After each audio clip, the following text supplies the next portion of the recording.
1 João capítulo 4, verso 1 ao 6, está escrito assim: Amados, não creiais em todo espírito, mas provai se os espíritos são de Deus, porque já muitos falsos profetas têm se levantado no mundo.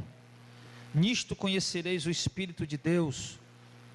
Todo espírito que confessa que Jesus Cristo veio em carne é de Deus, e todo espírito que não confessa que Jesus Cristo veio em carne não é de Deus, mas é o espírito do anticristo, do qual já ouvistes que havia de vir, e eis que está já no mundo. Filhinhos, sois de Deus, e já os tendes vencido, porque maior é o que está em vós do que o que está no mundo. Do mundo são, por isso falam do mundo, e o mundo os ouve. Nós somos de Deus. Aquele que conhece a Deus ouve-nos, aquele que não é de Deus não nos ouve. Nisso conhecemos nós o espírito da verdade e o espírito do erro. Algumas heresias que estavam circulando ali na região da Ásia Menor, essa carta foi endereçada àquelas igrejas daquela região, por conta de algumas heresias que haviam surgido ali. Uma delas, como nós já colocamos em algum estudo passado, quando estudamos o capítulo 2, era os judaizantes, alguns irmãos judeus que haviam se convertido ao judaísmo, ao cristianismo, que estavam querendo impor a lei, ou também ele estava se referindo não aos crentes judaizantes, mas aos próprios judeus, o próprio judaísmo, que não aceitava Jesus como Messias, que não recebeu Jesus como Messias, e tentavam refutar a pregação dos apóstolos, né? Usando textos do Antigo Testamento, tentando provar, em algum momento, por alguma profecia, que Jesus não era o Messias. Falamos também de um grupo chamado os Ebionitas, que esse já surgiu no segundo século, mas mesmo sem citar o nome Ebionitas, eles também já aparecem aí no contexto do Novo Testamento, também trabalhando dessa forma. Aceitavam Jesus como Messias, diziam que Paulo era um apóstata da lei, e que ele era um herege, pregador de heresias, e que para os cristãos serem salvos, tinham que guardar toda a lei de Moisés, inclusive circuncidar, guardar o sábado e tudo mais. Só que o que está acontecendo aqui agora é algo diferente. Lembrando, irmãos, que nós estamos aqui, no final do primeiro século. Esse texto aqui é na década de 90, já no final do primeiro século. O segundo século já estaria próximo a entrar, a partir do ano 101, mas nós estamos ainda no final do primeiro século, aonde começa a surgir, ainda não com muita força, eu digo em termo mais abrangente, um grupo chamado gnósticos, mais conhecidos também como gnosticismo docentistas, que é exatamente o que João vem falar aqui nesse momento. E a gente só compreende, irmãos, esse texto quando a gente entende quem eram os gnósticos. E eu vou já falar rapidamente um pouco para os irmãos, tá? Mas aqui ele está falando desse grupo religioso chamado gnósticos docentistas. João está falando à amada igreja que ele está advertindo os irmãos nesse momento, que eles não devem crer em todo espírito, Crer, João diz o que? Depositar confiança, depositar fé, dar ouvidos em todo espírito. A palavra espírito, todo mundo já sabe que é pneuma, mas não se refere apenas a sopro, mas pode se referir também a seres espirituais como anjos ou demônios, e pode se referir também a uma capacidade intelectual, a uma capacidade mental da pessoa. Então, o que João estava falando aqui? Não criais em todo espírito, ou seja, não creiam em todas as ideias que as pessoas passam para vocês. Não creiam em toda a ideologia que as pessoas trazem para vocês em nome de Cristo. Porque estão surgindo pessoas trazendo ideias da pessoa de Cristo, ideologias a respeito de Cristo. E João está dizendo, olha, nem tudo que está se falando de Cristo por aí é verdade. É isso que João está falando. Porque, irmão, ainda hoje nós temos esse problema no meio da igreja, e pior, maior ainda, que começam-se a criar ideologias, pensamentos a respeito da pessoa de Cristo. Por exemplo, nós temos correntes fortíssimas na atualidade de igrejas que pensam que Jesus, ele é o tipo de um homem que anda por aí dando presente para todo mundo, né? Que Jesus está aí chamando todo mundo para resolver problema, Jesus está aí chamando todo mundo para receber vitórias, conquistas e bênçãos materiais. Então as pessoas vão criando essas ideologias, essas ideias a respeito da pessoa e da obra de Cristo, achando que Cristo morreu para nos dar vida em abundância. E essa vida em abundância se refere a bens materiais sobrando, enfim, e sempre a igreja teve esse tipo de dificuldade. Nós já vimos isso, esse tipo de ideologia, né, de distorção da obra de Cristo, da pessoa de Cristo, mais especificamente aqui nesse texto, distorção da pessoa de Cristo. Nós já vimos aqui já no primeiro século, ainda com os apóstolos vivos. Mas ele está dizendo, alertando para a igreja, que não devem dar crédito a toda ideologia que surge, irmão. Queridos, eu tenho visto esses dias, a gente vai vendo coisa, irmão, vai amadurecendo. Quanto mais o tempo passa, quanto mais você está ali próximo a Deus, buscando compreender os mistérios dessas coisas de Deus, mais você vai amadurecendo, mais Deus vai te abrindo a visão para você enxergar coisas. Por exemplo, tem se criado na mente de alguns cristãos, que parece que tem alicerçado sua fé apenas na doutrina de que o dízimo não é obrigatório. Então, para alguns crentes, qualquer igreja que não pede dízimo, que não pede oferta, para eles, para alguns, é uma igreja certa, é uma igreja boa, é uma igreja verdadeira. Eu tenho visto essa infantilidade na vida de alguns irmãos.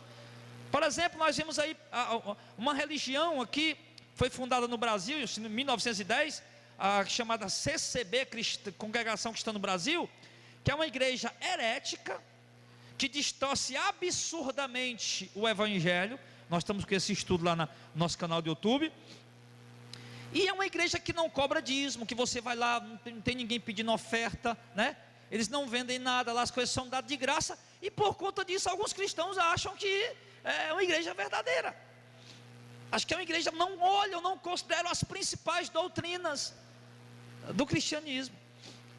Outros cristãos também estão caindo na inocência, na infantilidade de achar, por exemplo, que o mormonismo também, porque não cobra dízimo, porque não pede oferta, porque, enfim, acham que é uma igreja também verdadeira, fiel, ortodoxa.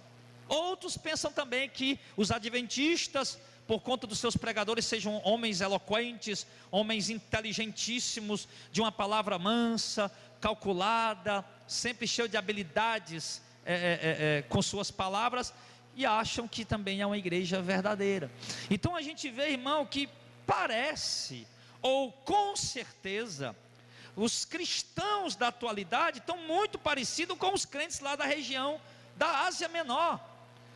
Estão dando crédito, poxa vida, já que a luta dos apóstolos no primeiro século era provar que Jesus era o Cristo, então os irmãos estavam achando que todo mundo que cria em Jesus, embora viesse com ideia meia doida, meia perturbada, meia desorientada, mas não, creu em Jesus, então está na verdade. E João está dizendo que não. Você está entendendo isso, irmão? Ou seja, nem todo mundo que crê em Jesus está alicerçado na verdade. Nem todo mundo que crê em Jesus, nem toda igreja que crê em Jesus, que professa Jesus, é uma igreja verdadeira, ortodoxa, reta, correta na sua doutrina. E João diz que os irmãos têm que ter cuidado. E o que é que ele diz? Olha, não deem crédito, né, depositem sua fé a toda ideologia, a todo pensamento, a todo espírito, mas provem se os espíritos são de Deus. Ou seja, João, ele orienta a igreja, amado, a colocar à prova. Ele vai já dizer aqui, no contexto da época, como é que se colocava para a prova. Agora, nós vamos ter que entender que ele falava para o contexto da época. A gente tem que entender como se aplica isso para os dias de hoje. E a gente vai chegar. Mas ele está dizendo, ponham à prova essas pessoas que trazem ideologia, pensamentos, ideias a respeito de Cristo. Ponham à prova eles. Por que, João? Porque muitos falsos profetas já têm se levantado no mundo. O que é um falso profeta? Para compreender o que é um falso profeta, você tem que saber o que é um profeta. Para conhecer uma cédula de R$100 falsa, você tem que conhecer a verdadeira. Porque se eu te chegar aqui com uma cédula de R$100 amarela, Você vai dizer, opa, R$100, você não conhece. Mas se você conhecer a seta de R$100, chegar com a seta de R$100 amarela, obviamente você não vai querer. Então você conheceu o falso, você tem que conhecer antes o verdadeiro. Então por que eles eram falsos profetas? Porque o verdadeiro profeta, ele fala em nome de Deus, e ele anuncia as palavras de Deus em nome de Deus. O profeta verdadeiro chegava diante do povo e dizia: assim diz o Senhor me enviou a vós, e o Senhor me mandou dizer a vós, anunciar a vós. E ele falava em nome de Deus, dizia que Deus o havia enviado e entregava a mensagem que Deus havia entregado. E um falso profeta, por que ele é falso? Porque ele chega em nome de Deus, falando em nome de Deus, dizendo que Deus o enviou e entregando uma mensagem que Deus não lhe mandou entregar, e que na sua maior parte é uma mensagem que contraria os princípios divinos, a vontade de Deus. Então isso, eles são falsos profetas. E João disse que estava cheio de falsos profetas no mundo naquela época. Olha aqui, tadinho do João inocente, né, irmão? João inocente, o bichinho. Naquele tempo já estava cheio. Imagina se João vivesse hoje. Imagina se João tivesse uma televisão no século 21, um rádio, um canal na internet para ver. Irmão, hoje não tem muitos, hoje são quase todos. Mas Jesus já havia predito isso. Jesus já havia dito: vão surgir muitos falsos profetas. E João está vendo, irmão, uma ascensão de muitos falsos profetas que estão surgindo. Naquele momento João está dizendo: olha, a Ásia Menor está infestado de hereges, a Ásia Menor está infestada de falsos profetas. Vocês têm que colocar esses camaradas à prova. Tem gente andando de igreja em igreja na Ásia Menor, irmão, pregando heresia, distorcendo a palavra, inclusive enganaram até a igreja lá de Tiatira, dentro da Ásia Menor. Quando João escreve para lá, o que é que ele diz? Tenho contra ti que toleras Jezabel, a mulher que se diz profetiza, que engane os meus servos.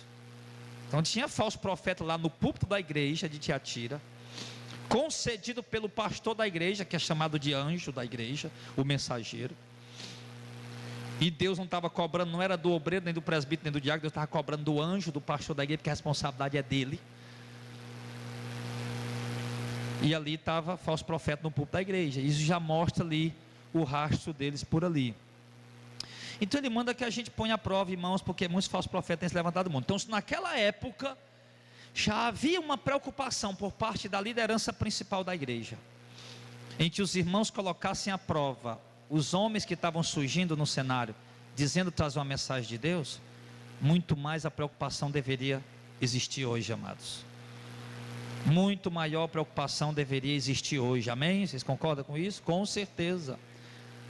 Com certeza, irmão, nós temos que colocar esse princípio de 2000 anos atrás, né? Temos que colocar em prática hoje. Os crentes de hoje não, oh, que bênção, oh, meu Deus, que bênção, olha, mais uma igreja evangélica, opa, abriu outra, que bênção, mais uma igreja evangélica, opa, estou inaugurando a cidade mundial lá no céu, que bênção, mais uma igreja evangélica, opa, que bênção, fechou um bar, fechou um bordel, abriu igreja evangélica. Peraí, meu irmão, tem casos, se escandaliza que eu vou te falar não, tem casos que teria sido melhor o bar continuar, do que ter fechado para abrir uma igreja. Por quê, pastor? Porque todo mundo que dá no bar bebendo cachaça e traindo a mulher, sabe que está errado. E quem vai para uma igreja herege daquela, pensa que está no caminho certo. Era melhor ter o bar continuado lá, negado bebendo cachaça, sentindo-se pecadores, para posteriormente se arrepender e se aproximar do Senhor. Mas não, os crentes hoje são legal demais, todo mundo é de Deus, E João está dizendo: rapaz, tem irmão andando aí gravatado, com a Bíblia embaixo do braço, sapateando, falando língua estranha, profetizando esse que eu te digo. Toma cuidado com esse tipo de crente. Tem um pastor, que ele é um pastor lá na faculdade, que eu achei até graça o que ele falou. Todo mundo riu, aliás, o que ele falou esses dias. Ele disse: tinha uma profeta lá de uma igreja lá, que estava devendo, ele estava com 2 anos. 2 anos que essa profeta estava devendo ele. Ele disse que às vezes chegava lá, ela orava, o povo ia na casa dela para ela orar, revelava até o número da Mega Sena, né? Aí diz que ele disse que chegava lá às vezes um dia, né? Ela estava lá orando, sapateando, falando língua, aquela coisa toda. Quando olhava para ele na porta da igreja, na porta da casa, aí disse, tem hoje não. Aí continuava orando lá. O pobre do irmão com os olhos fechados, não estava vendo o que acontecia. O galego lá na porta para cobrar, tem hoje não. Aí, lá baixura e lá vai, né?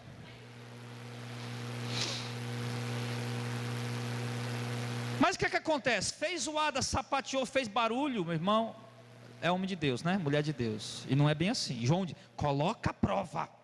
Amém, igreja? Então vamos amadurecer, meu irmão. Vamos amadurecer. Parece que às vezes os próprios irmãos da igreja vão perdendo a visão um pouco, né? Uma das coisas que nós estamos colocando no curso de evangelismo, nós estamos fazendo agora, é que o campo de missões e evangelismo é muito grande. Nós temos gente para evangelizar na favela, na boca de fumo, nos prostíbulos, nos bares, nas ruas, nas noitadas, mas também um dos maiores campos evangelísticos atualmente chama-se a igreja evangélica. É um dos principais lugares que precisa ser evangelizado. Não duvide disso não. Então prova os espíritos são de Deus. Então coloca a prova. Tem que colocar a prova. Aí, ele vai explicar como é que se coloca a prova. Nisto conhecereis o Espírito de Deus. Como, João? Fala logo, nós estamos ansiosos. Calma. Todo espírito que confessa que Jesus Cristo veio em carne é de Deus.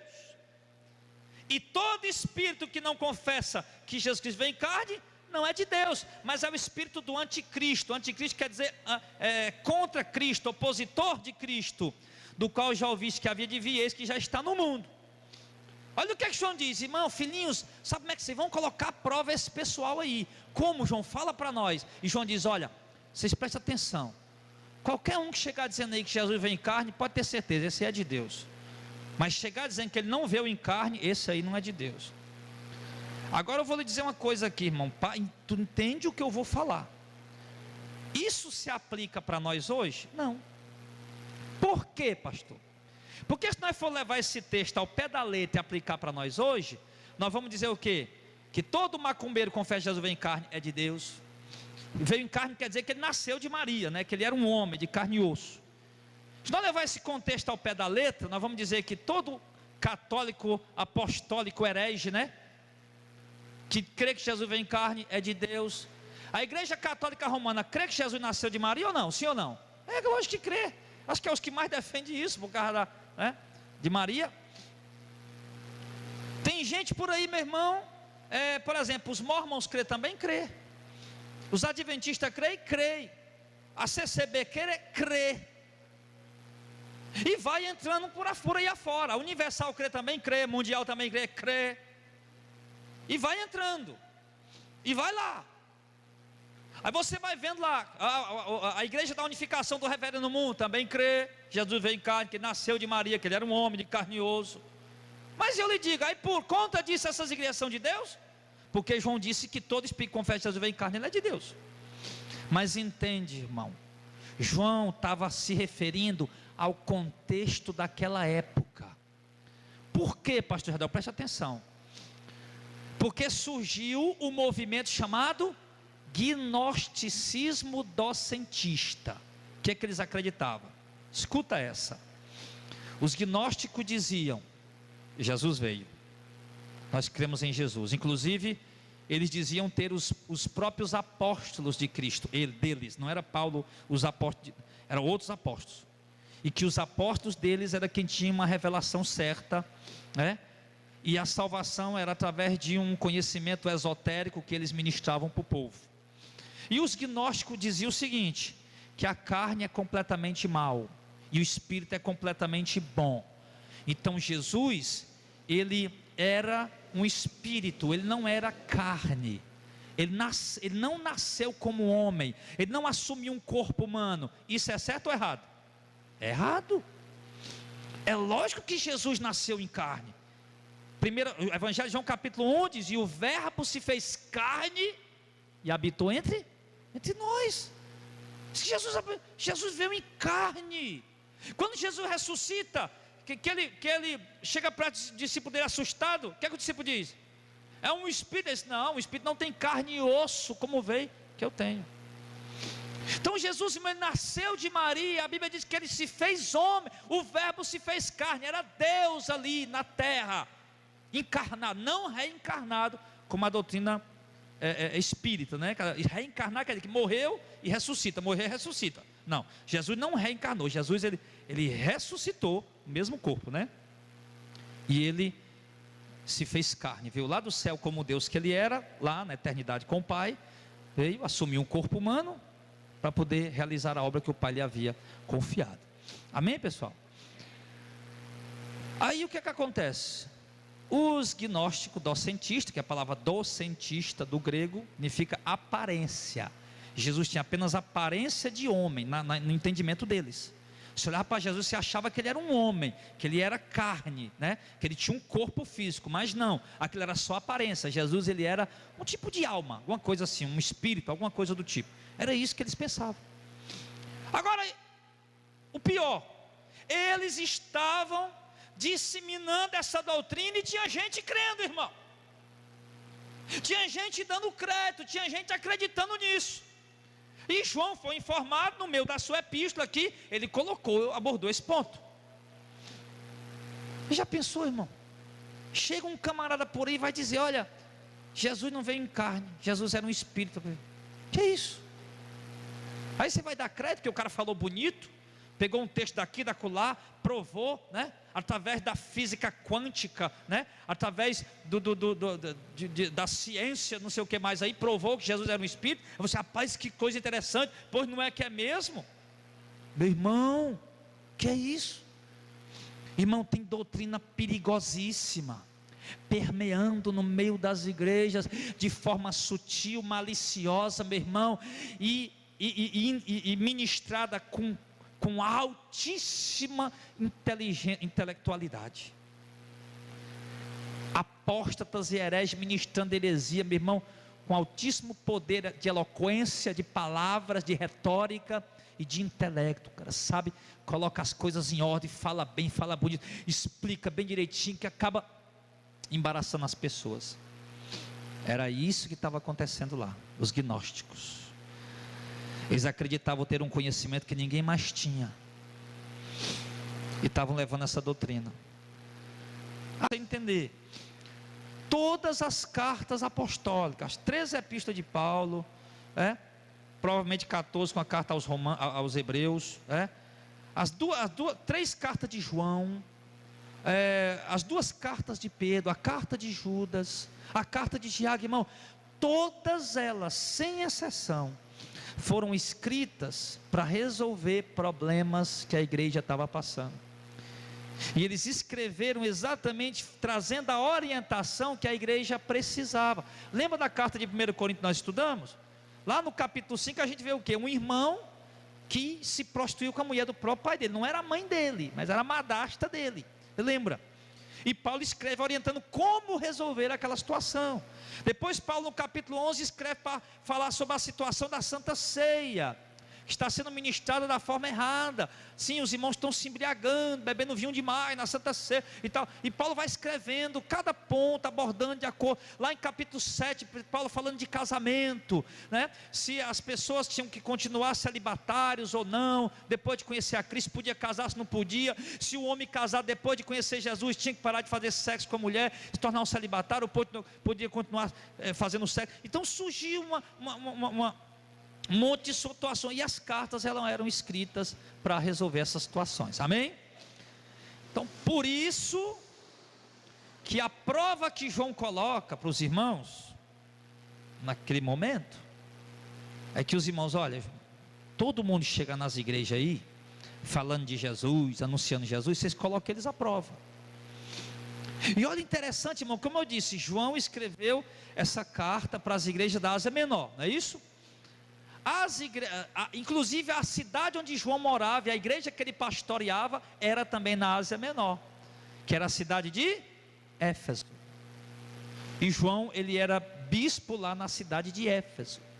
Ele era o dirigente principal da igreja de Éfeso. E olha a igreja que João dirigia. Vamos lá, vamos ver isso aqui, interessante. Olha lá, Apocalipse capítulo Só umas 3 páginas para frente aí. Apocalipse capítulo 2, né? Capítulo 2.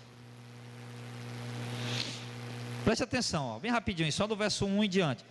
Escreve ao anjo que está na igreja de Éfeso: isso diz aquele que tem na sua destra as 7 estrelas, que anda no meio dos 7 castiçais de ouro. Eu sei as tuas obras, o teu trabalho, a tua paciência, que não pode sofrer os maus, e puseste à prova os que se dizem apóstolos e não são, e tu os achastes mentirosos. Verso 2.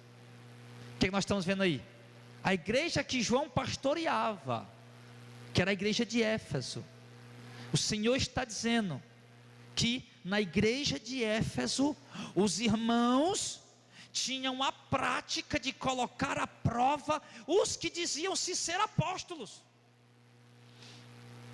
Falei para você que os gnósticos tinham seus apóstolos, e estavam circulando lá dentro da região da Ásia Menor, inclusive Éfeso fazia parte dessa região. E como a igreja de Éfeso era pastoreada pelo apóstolo João, como o João aqui já está em idade avançada, obviamente que tinha, né? Nesse momento aqui, João, na revelação que João escreveu o Apocalipse, você lembra que no ano 96 ele estava na ilha de Patmos, exilado. Voltou de lá no ano 99, ele estava lá na ilha de Patmos escrevendo. Então não era João nesse momento que estava lá dirigindo a igreja de Éfeso, tinha presbíteros lá dirigindo a igreja, não era João. João estava exilado, você entende? Mas quando João escreve a carta para a igreja de Éfeso, Jesus revela para ele que a igreja que ele pastoreou, que ele doutrinou, que ele ensinou, aprendeu muito bem a colocar à prova os que se diziam ser apóstolos, mas não eram. E já descobria que eles eram mentirosos. Olha como uma igreja bem doutrinada, meu irmão. Olha como um povo inteligente, que dá ouvidos à doutrina, que aprende a doutrina e que coloca em prática, não cai mais em cilada. Está vendo? Mas se os camaradas chegavam lá dizendo nós somos apóstolos, eram os apóstolos gnósticos. Chegaram lá, mas João havia ensinado eles. E o meu desejo também, irmãos, é que vocês também estejam doutrinados nisso, estejam versados nisso, tenham aprendido durante todo esse tempo que nós estamos juntos, estudando, aprendendo a palavra do Senhor, vocês tenham aprendido a colocar à prova os que se dizem ser homens de Deus na atualidade. João viu essa necessidade, escreveu para as igrejas da Ásia, mas cuidou primeiramente em organizar a igreja que ele dirigia. Tanto é que está aí a prova em Apocalipse 2, verso 1 ao 2, que às vezes a gente pode ser que a gente se preocupe muito em orientar a igreja dos outros e acaba esquecendo de orientar a nossa própria congregação. Mas João não, ele lembrou logo de organizar a que ele dirigia. Então achei muito interessante isso aqui. Aí, irmão, o que acontece? Então, lá João disse, né, que tinha que colocar a prova, e a prova era provar os espíritos, né? Confessar que Jesus veio em carne, pronto, esse é de Deus. Não veio, não é de Deus, por conta do gnosticismo. E hoje, irmão, como nós poderíamos colocar à prova os que se dizem ser homens de Deus, para saber se realmente eles são homens de Deus? Podemos fazer uma relação, podemos fazer aqui um gráfico, né? E fazer aqui uma relação, uma tabela, quadro, colocar uma relação.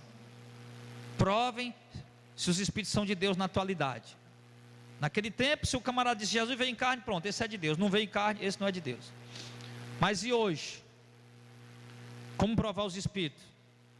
Qualquer pregador, primeiro, vamos colocar alguns pontos aqui que a gente for lembrando. Primeiro, qualquer pregador que chegar dizendo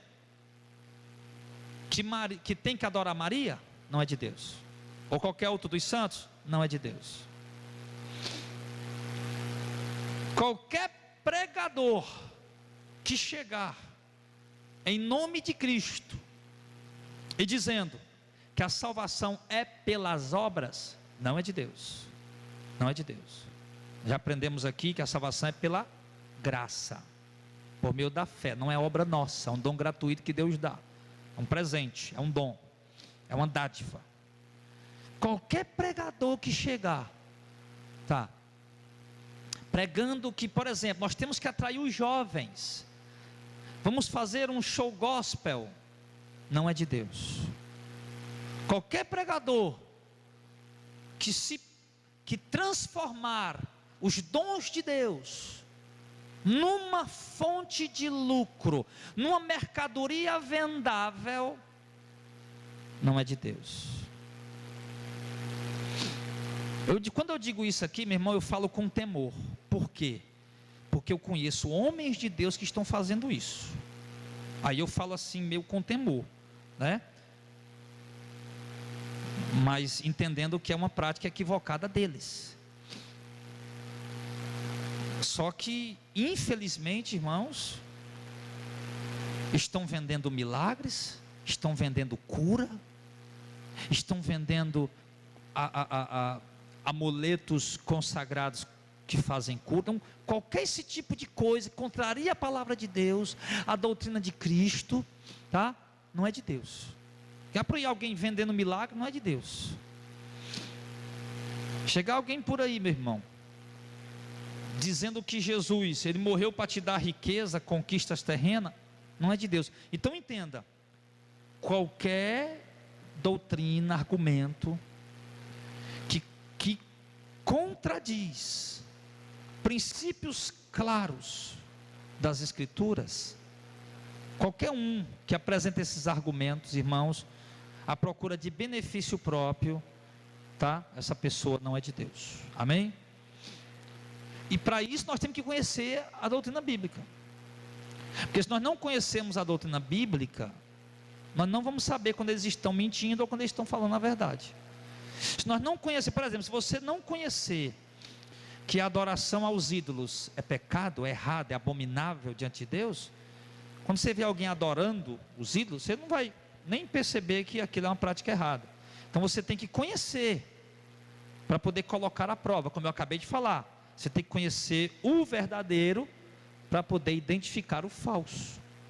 Se você não conhece o verdadeiro, não tem como você identificar o falso, não é verdade? Você vai, por exemplo, se o cara quiser me passar um celular desses aqui, falsificado, dizendo que é original, eu compro na hora, achando que é. Mas já se o camarada for passar para o diácono Aloysio, ele não pega o Aloysio, porque o Aloysio conhece. Então você tem que conhecer o verdadeiro para identificar o falso. Então isso nos leva a quê? Isso nos arremete a quê, irmãos? A uma necessidade de estudar as Escrituras. Não nos deter apenas naquele culto de pregação, que é o que crente gosta. Crente gosta de culto de pregação, mas não gosta de culto de ensinamento. E nós temos aprendido aqui que é necessário pregar, mas é fundamental ensinar. Você prega, Jesus está voltando, Jesus vai voltar, vai nos arrebatar, vai nos levar para o seu reino de glória, virá a condenação, o lago de fogo e enxofre. Sim, você pregou, mas agora você precisa ensinar o que significam esses termos, o que são essas coisas. Jesus vai voltar, o que é isso? Você tem que ensinar depois. Como que ele vai voltar? Como é que ele vai levar a gente? Como é que é esse lago de fogo? O que é que acontece lá? Que corpo é esse glorificado? Onde é essa cidade celestial? Como é que é ela? Onde é que ela está? Quando é que ela vem? Para onde é que nós vamos? Então aí você tem que ensinar. E a igreja precisa aprender. E para aprender precisa parar de ser preguiçoso, e acomodado. Então, amados, João orientou os irmãos preocupado em que aquela igreja permanecesse com uma fé saudável, não se contaminasse, como a gente vê algumas igrejas ali na Ásia, que haviam se contaminado, embora eram igrejas, mas estavam contaminadas em algum ponto. A gente vê ali as 7 cartas do Apocalipse. Então João estava preocupado que a igreja não se contaminasse. Pois Cristo vem buscar uma virgem pura. E no verso de número... Vocês entenderam até aí, irmão? Aí no verso de número 5... Não, no verso 4. Filhinhos, sois de Deus, e já os tendes vencido, porque maior é o que está em vós do que o que está no mundo. Então, João já está dizendo aqui, vocês já venceram eles. Não precisa vocês ter medo. Vocês já venceram. Por quê? Porque vocês são de Deus. Então vocês já venceram as heresias deles, as falsas doutrinas deles, porque vocês são de Deus. Porque maior que está em vocês, que ele se refere, é Deus que está na igreja, do que o que está no mundo. Que ele se refere, obviamente, àqueles falsos profetas e o espírito que os guiava, que é o espírito, certamente, do engano. No verso 5 ele diz: do mundo são, por isso falam do mundo e o mundo os ouve. Olha que interessante, irmão. Os falsos profetas gnósticos naquele momento, João disse: olha, eles falam do mundo, porque eles são do mundo, e o mundo dá ouvidos ao que eles dizem, porque eles são do mundo, a mensagem deles é do mundo. Havia uma ideia, irmão, você vai ver isso explicitamente melhor na carta de Judas, lá nos primeiros versículos logo. Judas dizendo que ia escrever a respeito da salvação, mas mudou o sentido da mensagem que ele ia escrever para os irmãos, para falar sobre algumas heresias que estavam lá dentro da igreja. E uma dessas heresias era a libertinagem.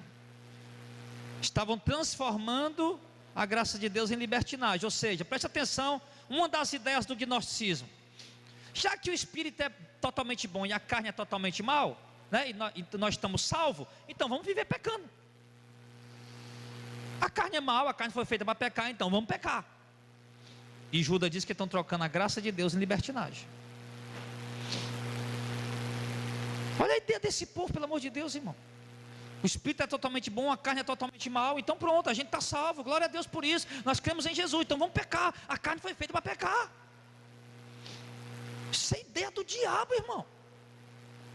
A Bíblia diz que nós temos que ser santos no nosso corpo e no nossa alma, no nosso espírito. A Bíblia fala de uma santificação interior e exterior. A Bíblia diz que nosso corpo não pertence mais a nós, foi comprado, é templo e morada do Espírito Santo.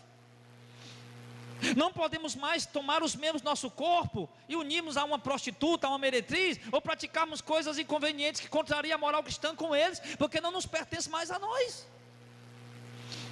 Como é que surge agora aqui, irmão, esse ensinamento diabólico, que é o que João está questionando aqui? Do mundo são, por isso falam do mundo e o mundo os ouve, só que João não entra em detalhe. Ele deixa aberto aqui, até melhor mesmo, para a gente aplicar bem mesmo, para cada época. Então, a gente vê muito essa prática hoje, irmão. Esses falsos profetas da atualidade, hereges da atualidade, eles são do mundo e falam do mundo e o mundo corre atrás deles, porque a mensagem deles gira em torno das coisas do mundo. Não há cruz, não há renúncia, abnegação, não há santificação, nada disso. Tinha alguns irmãos debatendo o seguinte, de outras igrejas, eu estava lá presente ouvindo. Rapaz, a gente tem que fazer uma pesquisa para a gente ver o que é que funciona nas igrejas, porque a igreja fulano de tal está perdendo gente, jovens para a igreja A está perdendo jovens para a igreja B. Aí a gente foi ver que a igreja A não está sabendo trabalhar com os jovens, por isso os jovens foram para a igreja B, e nós fomos ver o que é que tinha na igreja B que estava atraindo os jovens. E aí nós vimos o que na igreja B estava atraindo os jovens e aplicamos na nossa igreja para segurar os jovens que estão aqui e trazer os de lá, os que foram para lá. Aí alguém perguntou, mas aí tem que saber se isso realmente está dando certo, não só pelos números, mas se realmente está atraindo os jovens de uma forma sadia, bíblica, genuína, verdadeira. Aí eu fui e falei, irmão, só basta uma prova, não precisa duas, uma é o suficiente. Olha o tamanho do short, da saia que as irmãzinhas estão usando, aí pronto, aí você vai ver se está funcionando de uma forma saudável ou não. Porque se o que essa estratégia está atraindo os jovens, eles estão usando shortinho desse tamanho, sainha desse tamanho, está atraindo para o inferno. Está indo para o inferno. E a estratégia qual era lá que estavam colocando? Banho de piscina para os jovens, as meninas e os rapazes de sunga, as meninas de biquíni, fio dental, coisa linda, né? As meninas tudo de fio dental lá, os meninos tudo de sunga tomando banho. Molecada de 16 anos, 18 anos, já tudo lutando contra os desejos sexual dentro de uma piscina lá. Irmão, esse tipo de estratégia é diabólica, esse tipo de estratégia é mundana, é carnal, é o que João está dizendo aqui. Eles são do mundo, por isso falam do mundo, e o mundo dá ouvido a eles e corre atrás deles para poder satisfazer o que eles prometem. Então as igrejas, irmãos, dos falsos profetas, irmãos, elas são mundanas, carnais. A mensagem que elas trazem, irmão, é para implantar uma semente de cobiça, de ganância pelas coisas terrenas no coração dos irmãos. As pessoas do mundo são atraídas para aquelas igrejas do mundo pela proposta de riqueza, de prosperidade, de conquistas, de vida tranquila que o Deus deles está prometendo. Mensagem mundana, e o povo do mundo corre atrás deles. É isso que João está falando. O que é que Paulo falou para Timóteo antes de morrer, na 2 Timóteo? Timóteo, prega o evangelho, irmão. Tempo, fora de tempo, redarga, repreende, exorta com toda a longanimidade da doutrina, porque virá tempo, Timóteo, que não sofrerão a sã doutrina, mas terão comichão nos ouvidos e amontoarão para si mestres que falarão de acordo com os seus desejos, com as suas vontades. É exatamente isso que João estava vendo, e é exatamente o que nós estamos vendo. Mestres que falam que o povo, baseado na ganância do povo.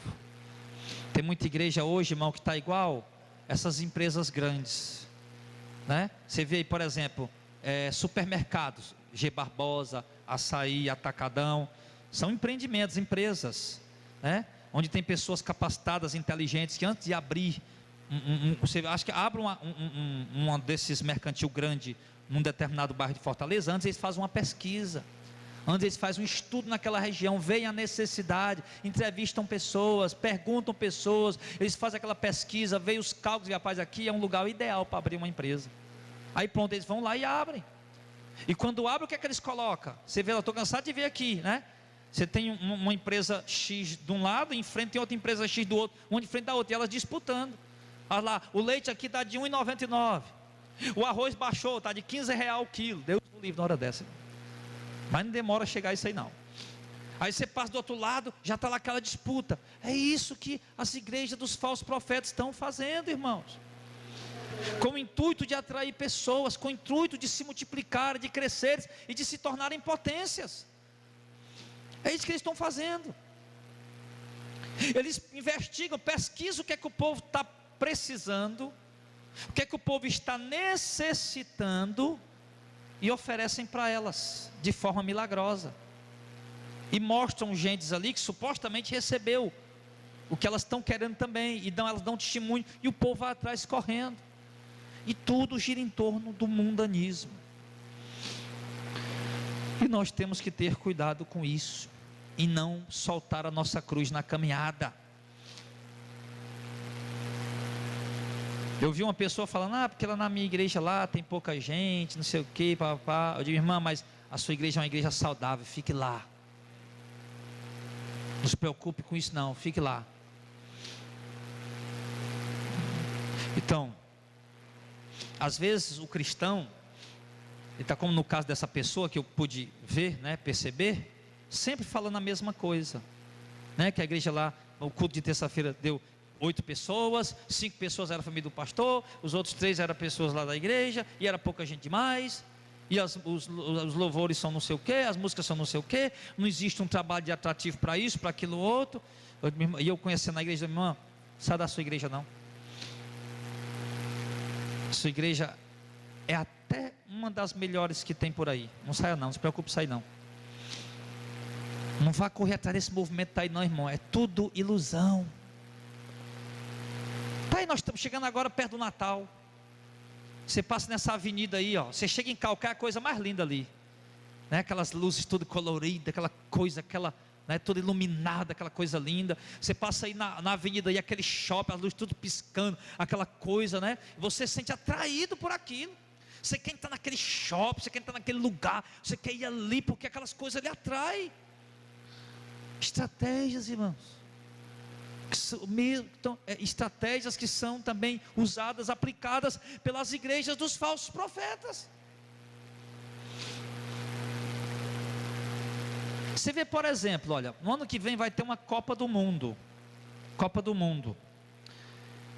A pessoa que tem televisão, que acompanha o noticiário, que fica ali ligado, assistindo, direto, constantemente está ligado lá, e vê aquela propaganda, a Copa do Mundo, o Brasil vai jogar não sei com quem, e no dia tal, estreia, e papapá, e ppp, aí bota aquele bonequinho rolando pelo chão, escolhe o mascote, aquela coisa toda, e aquela euforia, aquela festa, é o Penta, é o Hexa, é o Octa, não sei o que mais, papapá, e cria aquela expectativa, meu irmão, e coloca dentro de você uma ansiedade, coloca dentro de você aquela expectativa. Aí você vai na televisão, está lá contagem regressiva, a expectativa só aumenta. Tudo estratégia psicológica. É a mesma coisa que os falsos profetas fazem, meus irmãos. Asaf, meu irmão, era um homem de Deus, o regente do coral que Davi estabeleceu lá em Jerusalém, meu irmão. E Asaf disse que olhou para a prosperidade do ímpio, viu quantos ímpios estavam ricos e gordos e prósperos e felizes. Ele disse: por um momento, meu irmão, ele duvidou da fidelidade de Deus. Por um momento seus pés quase escorregavam, porque ele via: poxa vida, eu sou um crente fiel, e eu passo luta, passo prova, esse cara aí é do diabo, e está vendo tudo bem com ele. E foi olhar, meu irmão, e quase era seduzido. Ainda bem que Jesus garantiu para nós que os eleitos não seriam enganados. Se possível, enganaria até os escolhidos de Deus. Escolhido de Deus não é enganado. Ele fica no engano até ele ouvir a verdade. Na hora que ele ouve a verdade, ele sai igual uma ovelhinha pulando para a verdade. Então, mas nós não podemos, irmão, de maneira alguma cochilar. Kleber Lucas, que foi lá no terreiro de macumba, meu irmão, fazer oração, mas o cara lá ainda deu dinheiro, ainda deu oferta para o cara. Se essas informações são verdadeiras, eu acompanhei essas informações. Que estratégia para ganhar macumbeiro agora é isso: ir lá no terreiro, orar com eles, dar dinheiro para eles.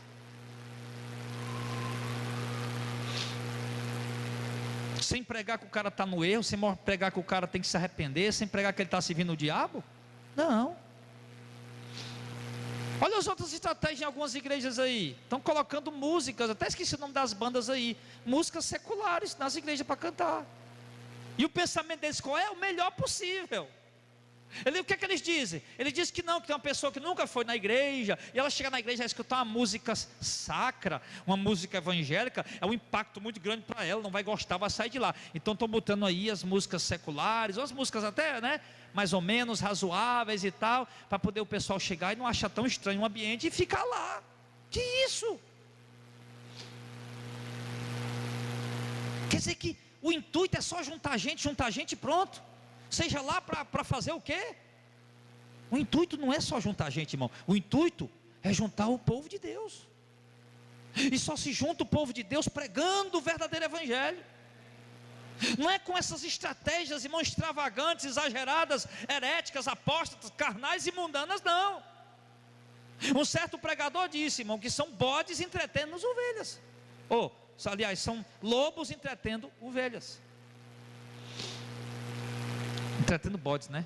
Lobos entretendo bodes. São lobos entretendo bodes. E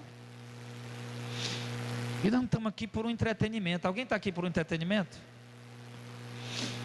Ninguém está aqui por um entretenimento. Nós estamos aqui porque nós temos vontade de aprender, temos vontade de cultuar Deus, temos vontade de buscar o conhecimento, de estar junto à igreja, que isso é importante também, a comunhão da igreja. Estamos aqui pela alegria de estar junto com os irmãos, ouvir a palavra, cultuar a Deus, é isso. Não estamos aqui por entretenimento.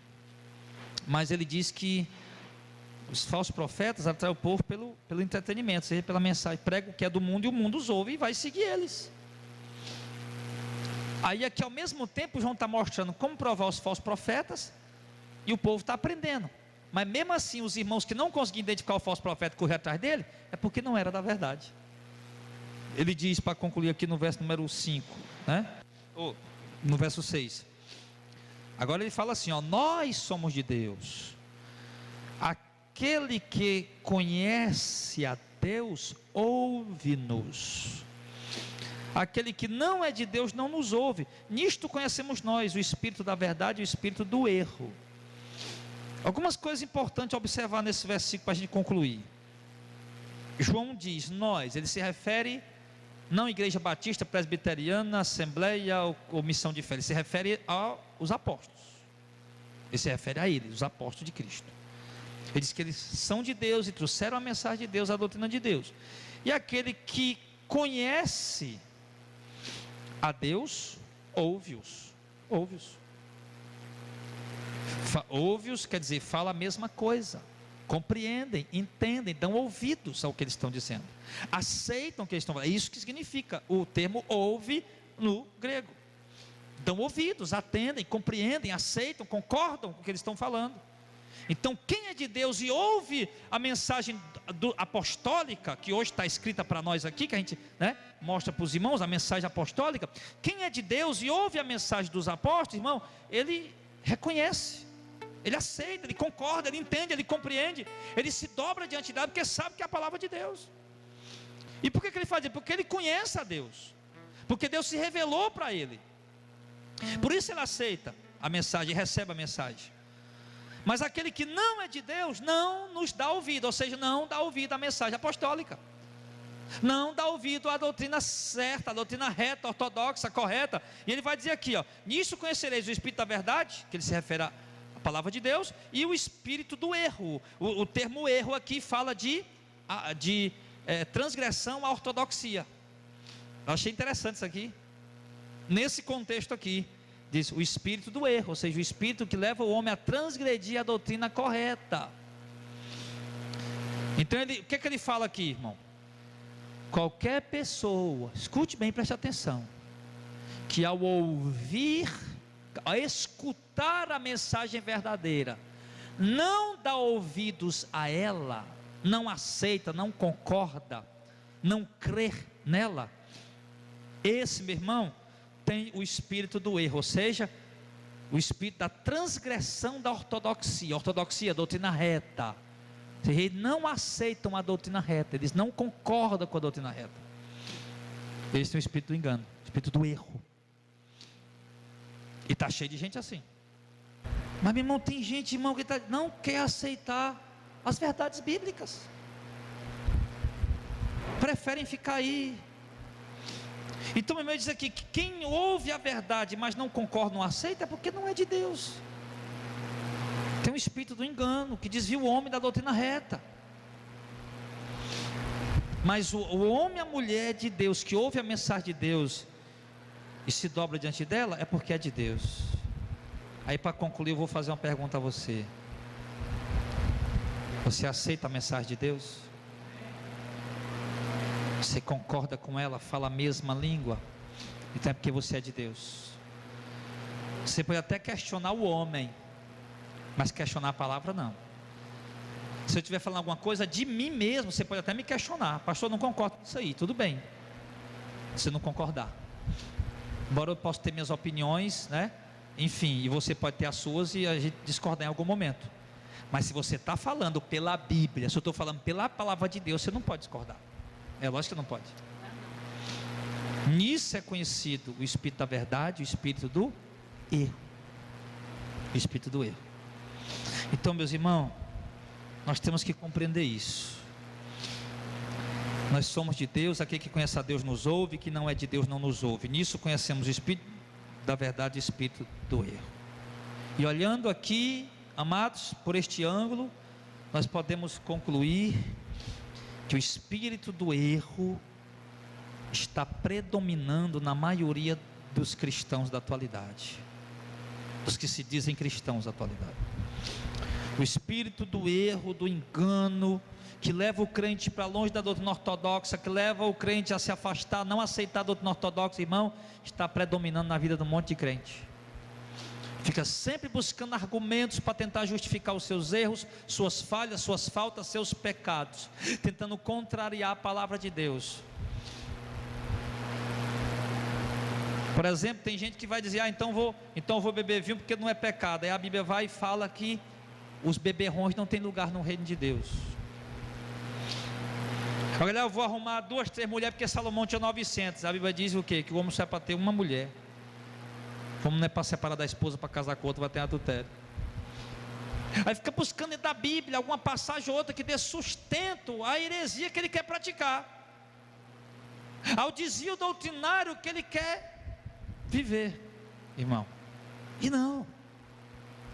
Se nós somos a igreja de Cristo, nós somos a noiva do Cordeiro, irmãos, nós temos que conhecer a vontade de Deus, nos firmar nela, independente se nossa carne se agrade ou não, que obviamente nossa carne vai desagradar, mas é ela que nós temos que seguir. Então, queridos, eu achei muito importante essa mensagem que João trouxe para a igreja, para as igrejas da região da Ásia, e achei muito apropriado realmente para ser aplicada por dias de hoje. Então na semana que vem a gente continua o capítulo 4, tá bom? Para depois de terminar o capítulo 5 e a gente já entrar em estudos novos.